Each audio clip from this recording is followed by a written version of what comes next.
దేవునికి మహిమ కలుగును గాక.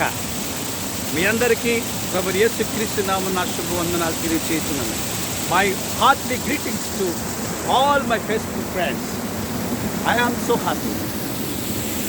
నేను చాలా సంతోషం, ఎందుకంటే ప్రభువు చెప్పిన మాట, మీరు వెళ్ళి సర్వలోకానికి సర్వసృష్టికి నా సువార్తను ప్రకటించండి. మార్కు సువార్త 16వ అధ్యాయము 15వ వచనంలో ఉన్నది.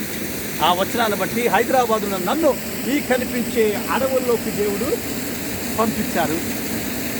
అనేక సార్లు నాకు బైసన్స్ అటాక్ చేయబోయాయి, మరి స్నేక్స్ కూడా చాలా దేవుడు తప్పించాడు. బేర్స్ కూడా కనిపించాయి, ఏం చేయలేదు.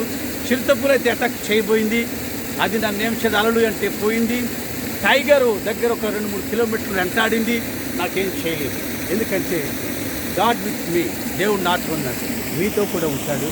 దేవుని సేవలో మీరందరూ పాల్పంపులు పొందాలని యేసు నమ్మిన ప్రతి ఒక్కరికి మనవి చేస్తున్నాను. ఇంకా అందని ప్రార్థన ఎన్నడూ దున్నని బీడు భూములను దున్నండి, శ్రమపడుము, సువార్త పని చేయము.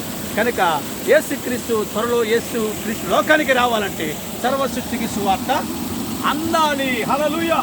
కనుక ఇక్కడ సమయంలో చూడండి, సృష్టి ఎంత అందముగా ఉన్నదో. ఎందుకంటే వాక్యం నెరవేర్పు. అడవిలో నీటి బుగ్గలు పుట్టును, అవి మన్యములో పారును.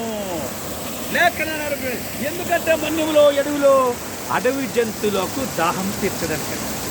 అంత మాత్రం కాదు, గ్రామాల్లో ఉన్న వాళ్ళు కూడా పారుతుంటాయి.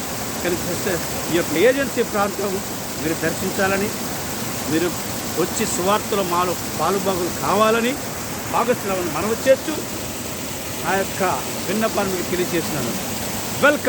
Welcome. Thank you for watching. Praise Lord. Amen.